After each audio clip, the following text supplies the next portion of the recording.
कहानी एक जादूगर लड़की और एक ऐसी लड़की की है जो मरे हुए इंसानों को देख सकती थी। तो कहानी के शुरू में हमें एक जादूगर लड़का दिखाया जाता है जिसका नाम माजो था। वो अपने दोस्त के साथ मैजिक शो कर रहा था। वो ऐसे ही सड़कों पर अपना शो किया करता था, पर उसका जादू बहुत पुराना हो चुका था, इसीलिए वहाँ पर खड़े लोग उसके जादू में कोई दिलचस्पी नहीं ले रहे थे। तभी माजो वहाँ पर तमाम लोगों में खड़ी एक लड़की को देखता है जो उसे बहुत ही अजीब लग रही थी। माजो उस लड़की का पीछा करता है, पर जैसे ही उस लड़की को ये एहसास होता है कि जैसे कोई उसका पीछा कर रहा है तो वो एक पुरानी सी अलमारी की आगे रुक जाती है। यहाँ पर माजो को एक आइडिया आता है। वो सोचता है कि वो एक अलमारी से चुड़ैल को निकालेगा और फिर अपने जादू से लोगों के सामने उसे भगा देगा। और क्या पता ये जादू लोग पसंद करे। अब ये उस अजीब लड़की के पास जाता है जिसका नाम गैंग था। उसको अपने शो में काम करने की ऑफर करता है। गैंग को भी काम की जरूरत थी, इसीलिए वो उसको मना नहीं करती। फिर इसके बाद माजो को दिखाया जाता है जो एक हॉल में अपना शो कर रहा था। इस बार उसका शो देखने बहुत से लोग आए थे। वो वहाँ एक अलमारी पर अपना मंत्र पढ़ता है। जब वो अलमारी उसके मंत्र से खुलती है तो वो उस पर काला कपड़ा फेंक देता है। वो काला कपड़ा एक भूत का रूप लेकर हवा में उड़ने लगा था। माजो उस भूत से पूछता है तुम यहाँ पर क्या करने आए हो? वो कहता है अपनी मौत का बदला, यही लोगों के दरमियान में मेरा कातिल है। पर वहाँ पर शो देखने आए सभी लोग डर गए थे। अब वो भूत एक लड़की की तरफ इशारा करता है। जैसे ही उसकी तरफ इशारा करता है काले कपड़े वाला भूत उसे पकड़ लेता है। अब वो भूत तो गायब हो गया था, पर वो लड़की उस कपड़े में लिपट जाती है। माजो फिर एक कुल्हाड़ी लाकर मंत्र पढ़ता है और फिर उस पर मारता है। वो कपड़े में लिपटी लड़की नीचे गिर गई थी। वो अलमारी भी बंद हो जाती है। माजो जब उस कपड़े को हटाता है तो वहाँ पर कोई लड़की नहीं थी। फिर पीछे से माजो के साथी आकर अलमारी को कपड़े से ढक देते हैं। जब माजो वो कपड़ा हटाता है तो वहाँ पर अलमारी तो गायब हो गई थी, पर ऑडियंस में बैठी लड़की सही सलामत वापस आ जाती है। लोगों को माजो का ये शो बहुत अच्छा लगा था। शो खत्म होने के बाद गैंग को देखते हैं जिसने उस घोस्ट का रोल प्ले किया था, यानी कि जो भूत आपने काले कपड़े का देखा था वो कोई और नहीं, वो गैंग ही थी। और ये सब माजो का ही प्लान था। और तो और जो लोगों के दरमियान में लड़की बैठी थी वो भी इन्हीं की टीम की मेंबर थी और माजो की बहुत अच्छी दोस्त थी। अब काम खत्म हो गया था। गैंग वहाँ से जाने लगती है। माजो से रोककर कहता है सुनो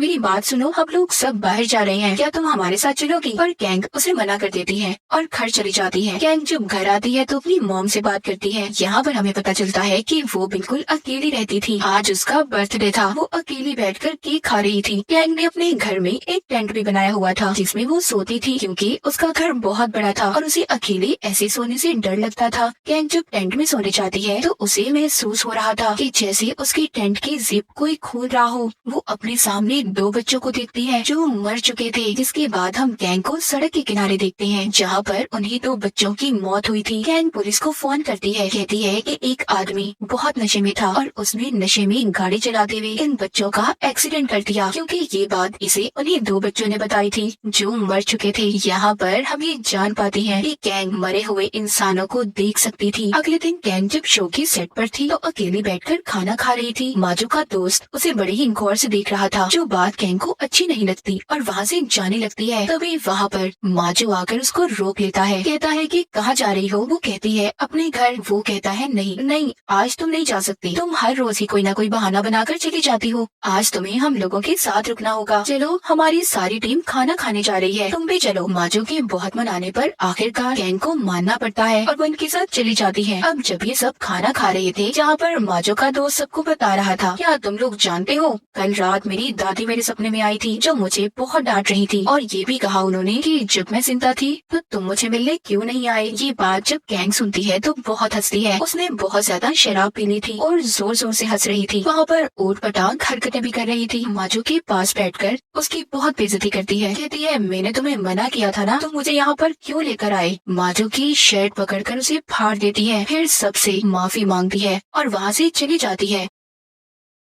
उसकी टीम के सभी लोग उसकी ऐसी हरकत पर बहुत हैरान थे। अगले दिन दिखाया जाता है माजो की दोस्त कहीं पर जा रही थी। ये उसको एयरपोर्ट छोड़कर जब वापस आ रहा था तो इसको गैंग की कॉल आती है जो रात की बदतमीजी पर इसे माफी मांग रही थी। तभी बातों के दौरान गैंग को अपने घर में लगी पेंटिंग से चीखों की आवाज आती है। जब ये उस तरफ देखती है तो उसमें से एक आत्मा निकलकर इसे डरा रही थी। गैंग बेचारी डरी सहमी अपने घर में एक साइड पर बैठ जाती है। तभी कुछ देर के बाद इसके घर का दरवाजा बजता है। जब ये जाकर देखती है तो इसका बॉस माजो था, क्योंकि उसने फोन पर इसकी चीख की आवाज को सुन लिया था और इसीलिए इसकी खैरियत मालूम करने आया था। कैंग के घर में उसे खिलाने के लिए कुछ भी नहीं था सिवाय 2 दिन पुराने केक के। ये उसको अपने हिसाब से सजाकर उसके सामने पेश करती है। जब ये यहाँ से जाने लगता है तो सामने एक बच्चे को देखता है जो कोने में छुपा हुआ था। वो कैंग से जब उसका पूछता है तो वो बताती है कि ये बच्चा हमारे पड़ोस में रहता है और शायद छुपन छुपाई खेल रहा है। माजो कहता है आओ हम भी इसके साथ खेलते हैं, पर जब ये दोबारा से उसे वहाँ पर देखता है तो वो बच्चा गायब हो चुका था। फिर दोबारा से कोने में उसको वही बच्चा नजर आता है। ये कैंग को लेकर वहाँ पर छुप जाता है। जब ये बच्चे को डराता है तो वो डर कर बहुत तेजी से भाग जाता है। माजो भी चला गया था। इसके जाने के बाद कैंग अपनी दोस्त को फोन करती है। उन्हें बताती है कि तुम जानती हो मेरे बॉस मेरे घर आए थे। उधर माजो रात को जब अपने घर में सो रहा था तो कोई उसके बेड से गुजरता है जिससे उसकी आँख खुल जाती है। जब ये लाइट जलाकर देखता है तो इसके घर में वो ही बच्चा था जो इसने कैंग के घर में देखा था। जब ये खुद को शीशे में देखता है तो वो बच्चा इसके पीछे खड़ा था, जिसे देखकर ये बहुत ज्यादा डर जाता है और गिरता पड़ता घर से बाहर आकर कैंग को कॉल करता है। बताता है तुम्हारे पड़ोस में रहने वाला बच्चा मेरे घर पर है। कैंग शराब लेकर माजो के पास आती है और कहती है पहले इसे थोड़ा पी लो, फिर तुम्हें मेरी बात समझ आएगी कि मैं कहना क्या चाहती हूँ तुमसे। वो उसके कान में कहती है सुनो, मुझे मरे हुए इंसान नजर आते हैं, मैं मरे हुए लोगों को देख सकती हूँ और वो बच्चा शायद हमसे कुछ कहना चाहता है। अब ये दोनों दोबारा से घर के अंदर जाते हैं। वो बच्चा फिर से माजो के कंधे पर हाथ रखता है। जब कैंग उस बच्चे के हाथ पर अपना हाथ रखती है तो उसे एक विजन, एक ख्याल नजर आता है। जब ये उसे विजन वाली जगह पर जाते हैं जहाँ पर एक औरत का एक्सीडेंट हुआ था। उस औरत का बच्चा तो मर चुका था पर वो अभी भी जिंदा थी। माजो जल्दी से एम्बुलेंस को कॉल करता है। सुबह को आकर एम्बुलेंस बच्चे और उसकी माँ को ले जाती है। एम्बुलेंस के जाते ही वो बच्चा कैंग और माजो का शुक्रिया करता है कि उन्होंने उसकी माँ की जान बचाई और गायब हो जाता है। जिसके बाद कैंग माजो को नदी के किनारे पर लेकर जाती है और उसे बताती है कि तुम जानते हो कुछ सालों पहले मैं भी मर चुकी थी। मेरा सांस बंद हो गया था कुछ देर के लिए। जब स्कूल बस में जा रही थी तो मेरा एक्सीडेंट हो गया। मैं कुछ वक्त के लिए मर चुकी थी। मुझे तो किसी तरह बचा लिया गया पर मेरी बेस्ट फ्रेंड मर गई। उसके बाद मुझे अपनी दोस्त और बाकी मरे हुए लोगों के भूत दिखाई देने लगे, जिसके बाद सब लोग मुझसे दूर रहने लगे, यहाँ तक कि मेरी मॉम और बहन ने भी मुझे अकेला छोड़ दिया। ये सब बताने के बाद कैंग नदी के पास जाती है और चिल्लाकर कहती है मेरी दोस्त, तुम मुझे आखिर कब तक अकेला रख पाओगी? मेरे ऑनलाइन बहुत सारे दोस्त हैं, उन्हें कैसे दूर करोगी मुझसे? दरअसल कैंग की दोस्त का भूत उन लोगों को भी नजर आता था जो इसके साथ रहते थे और इसी डर की वजह से कैंग के साथ कोई भी नहीं रहना चाहता था। यहाँ पर माजो भी कहता है सस्ती चुड़ैल, तुम मेरे होते कैंग का कुछ नहीं बिगाड़ सकती। फिर ये दोनों यहाँ से चले जाते हैं। अगले दिन कैंग और माजो एक बार में जाते हैं जहाँ पर कैंग फिर से बहुत ज्यादा शराब पी लेती है। माजो उसको घर छोड़ने का कहता है लेकिन वो अपने घर जाने से मना कर देती है, इसलिए माजो उसे अपने घर ले गया था। जब ये रात को सो रहे थे तो माजो के चेहरे पर पानी गिर रहा था जिससे उसकी आँख खुल जाती है। जब ये ऊपर की तरफ देखता है तो छत से कैंग की दोस्त की आत्मा थी जो इसे डरा रही थी। कैंग माजो की आंखों पर हाथ रख लेती है, कहती है इस तरफ ध्यान मत दो, उसे मत देखो, वो चली जाएगी। पर माजो को बहुत डर लग रहा था, इसलिए कैंग उसके लिए एक टेंट बनाती है। ये दोनों अब उसी टेंट पे सो गए थे। जब सुबह होती है तो यहाँ पर माजो की दोस्त आ जाती है जो काम के सिलसिले में कहीं पर गई हुई थी, जिसको माजो एयरपोर्ट छोड़कर आया था, पर अब वो वापस आ चुकी थी। उसको ये सब देखकर बहुत गुस्सा आ रहा था। वो कैंग को बहुत बुरा भला कहती है, उससे कहती है मैं जानती हूँ तुम्हारा कोई दोस्त नहीं है, यहाँ तक कि तुम्हारी फैमिली भी नहीं, तुम्हें सब छोड़कर चले गए, और अगर मैं तुम्हारी जगह होती तो कब की मर जाती। माजो उसकी बातें सुनकर उसे चुप होने का कहता है। कैंग को माजो की दोस्त की बातें बहुत बुरी लग रही थी, वो रोते हुए चली जाती है। अगली सुबह जब माजो की टीम अपने अगले शो की तैयारी कर रही थी तो वहाँ पर कैंग नहीं आती। माजो बहुत उदास था। उधर कैंग जब अपने घर की सफाई कर रही थी तो उससे मिलने उसकी फ्रेंड्स आती हैं जो ऑनलाइन बनी थी। ये उसके लिए खाना भी लेकर आई थी। कैंग उन्हें देखकर बहुत खुश हो जाती है। अब ये खाना खाती है और बहुत सी बातें करती है। तभी माजो की कॉल आती है जो उसे कह रहा था कि उसे उसकी बहुत याद आ रही है, उससे मिलना चाहता है। अब रात को कैंग तैयार होकर माजो से मिलने जाती है तो खड़ी रास्ते में वो मैजिक शो देखने लगी थी। तभी वहाँ पर उसे लोगों की भीड़ में अपनी दोस्त की आत्मा दिखाई देती है। ये उससे बचने के लिए जब भागने की कोशिश कर रही थी तो स्टेज पर गिर जाती है जहाँ पर उसके पीछे बहुत सारे हाथ थे, उसे पकड़ रहे थे। पर वहाँ पर माजो आ जाता है। वो उस डरावने लम्हे को शो का हिस्सा बना देता है जो लोगों को बहुत पसंद आ रहा था। जब ये दोनों जा रहे थे तो कैंग इससे कहती है मुझे सच सच बताना, क्या तुम मेरी वजह से परेशान हो या मेरी वजह से तुम्हारी जिंदगी खराब हो रही है? माजो कहता है ऐसा क्यों कह रही हो, बल्कि तुम्हारे बगैर मैं कुछ भी नहीं हूँ, मैं तुम्हारे साथ अपनी जिंदगी गुजार गुजारना चाहता हूँ। जिसके बाद गैंग उसको अपने घर ले जाती है। सुबह को माजो जब उसके घर से जा रहा था तो जाते हुए गैंग की दोस्त की आत्मा उसे देख लेती है। रास्ते में माजो की गाड़ी का क्रेन से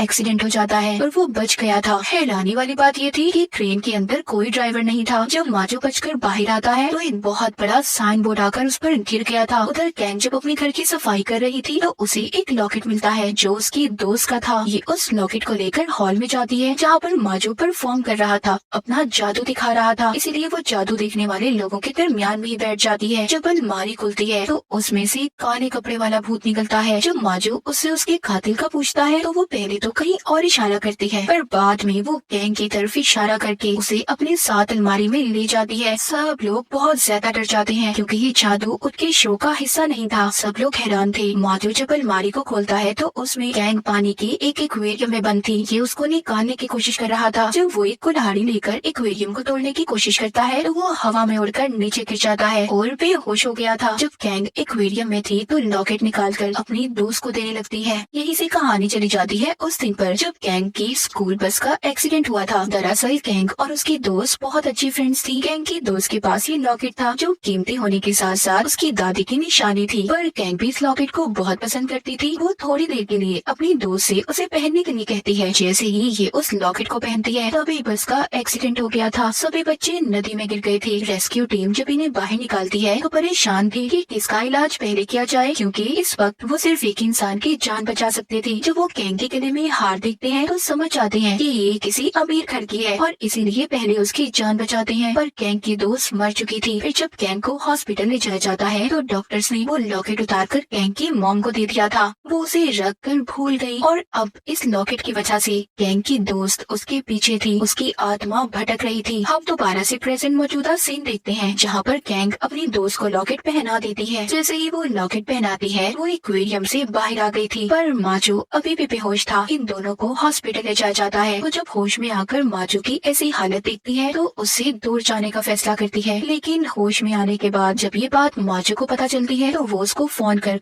बहुत रोकता है और रोने लगता है, पर गैंग नहीं रुकती। अब जब गैंग ये शहर छोड़कर जा रही थी वो प्लेन में बैठी थी, तभी उसके पास एक एयर होस्टेस आती है। एयर होस्टेस जब उससे बात करती है तो वहाँ पर उसकी दोस्त की आत्मा थी। तभी प्लेन हिलने लगता है। उधर माजो जो एयरपोर्ट पर बैठा गैंग का इंतजार कर रहा था वो ये अनाउंसमेंट ऐलान सुनता है कि हमारा प्लेन वापस आ रहा है, उसमें कुछ खराबी हो गई है। और ये उसी प्लेन की बात कर रहे थे जिसमें गैंग जा रही थी। ये सुनकर बहुत खुश होता है। अब ये जैसे ही गैंग को देखता है उससे बात करता है, उसे बताता है कि मैं तुम्हें बहुत प्यार करता हूँ, मैं सारी जिंदगी तुम्हारे साथ रहना चाहता हूँ, तुम ऐसे मुझे छोड़कर नहीं जा सकती। पर गैंग उसको ऊपर देखने का कहती है जहाँ पर उसकी दोस्त की आत्मा खड़ी थी। कहती है अब भी तुम मुझसे प्यार करते हो क्योंकि सोच लो सारी जिंदगी ये मेरे साथ रहने वाली है। माजो कहता है हाँ अब भी मैं तुम्हें प्यार करता हूँ। ये दोनों एक दूसरे के करीब आ गए थे और बहुत खुश थे और इसी हैप्पी एंडिंग के साथ ये कहानी यहीं पर खत्म हो जाती।